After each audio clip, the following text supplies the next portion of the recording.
It's rare to see big platform holders seemingly abandon one of their more iconic franchises, but it does happen. Look at Nintendo with F-Zero.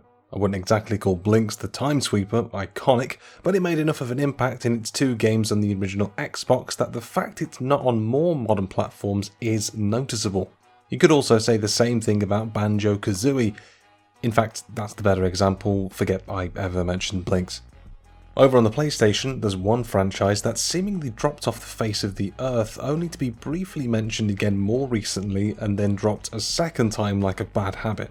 That franchise is Ape Escape, and given how prevalent the monkey catching game was during the PS1, PS2 era for PlayStation, the fact that there's been no significant release in a decade is shocking.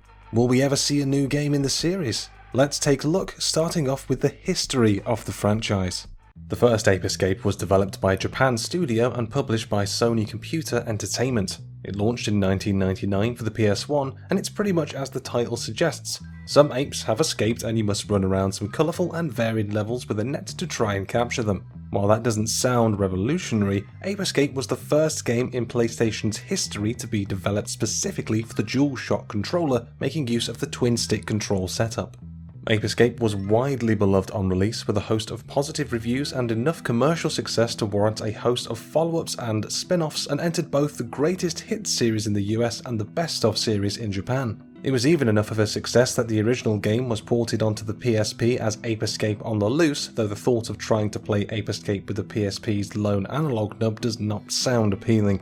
Eager to follow up on the original success, Ape Escape 2 launched on the PlayStation 2 in 2002 in Japan. Europe and America only saw the game in 2003. The sequel introduced a variety of new gadgets and mechanics to the series and saw a similar level of success to the original. It was around this time that Ape Escape's potential as a franchise truly opened up, as Sony got to work on various spin-off party games like Ape Escape Pumped and Primed, Ape Academy, and iToy Monkey Mania. In mid-2005, Ape Escape 3 launched in Japan before being brought over to America and Europe in 2006 and arguably represented the pinnacle of the series. New abilities injected a different flavour into the core gameplay, and the constant film and TV parodies ensured you were never too far away from a good chuckle. Ape Escape 3 also introduced the greatest minigame in history with Metal Gear Solid, a Cliff Notes retelling of the original Metal Gear Solid, only all the characters have been replaced by monkeys. It's perfect. That collaboration with MGS also transferred over to Metal Gear Solid 3 with the Snake vs Monkey minigame that saw Naked Snake travelling to different areas in the game to capture those pesky apes. It's a silly mode, but it's one that showcases how prevalent the Ape Escape series was during the mid-2000s. Unfortunately, this mode was not included in the subsequent re-releases of Metal Gear Solid 3, which is very sad. After Ape Escape 3 and the subsequent release of Ape Academy 2, the series becomes somewhat fractured. Sony Japan wanted to lead development on Million Monkeys, which blended that ape-capturing gameplay of the main series with the more fast-paced action of the party title Pumped and Primed. Million Monkeys did very well in Japan, so much so that it led to that version of Spectre appearing in PlayStation All-Stars Battle Royale, but it never saw light of day outside of Asia. Meanwhile, Sony America stated that they were more interested in developing their own game in the Ape Escape franchise.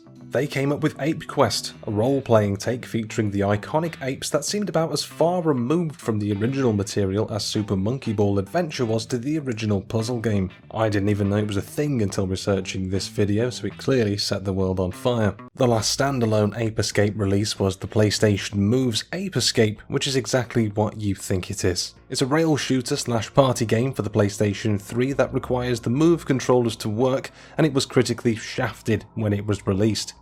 After that, there's been no standalone Ape Escape since, but they featured in Super Bomberman R, and an Ape Escape scene was recreated in Astro's Playroom.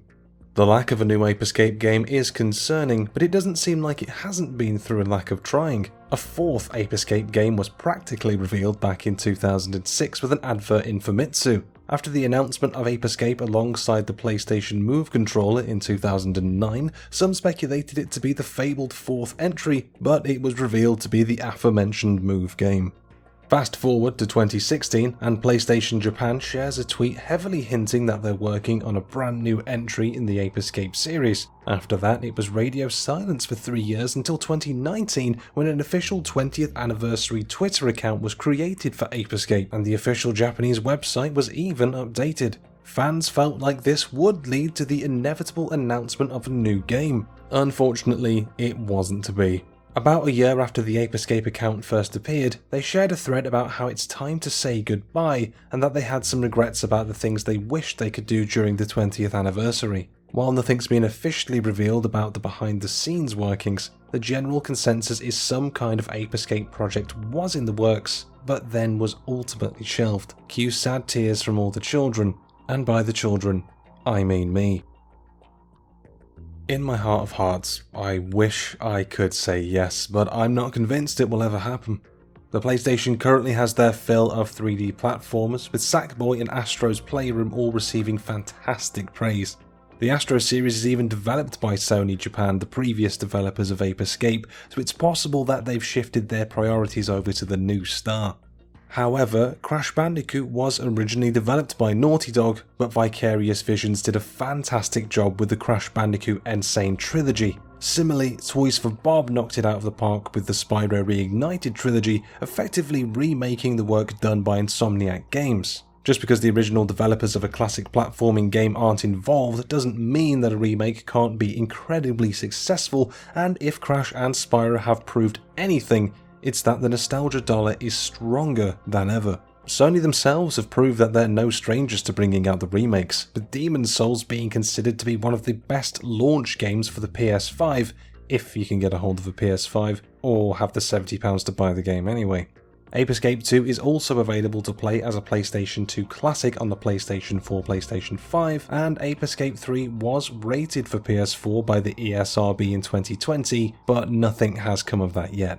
It certainly feels like fan support is there for something new from the Ape Escape series, and the anniversary event suggests someone at Sony is still burning a candle for the classic franchise.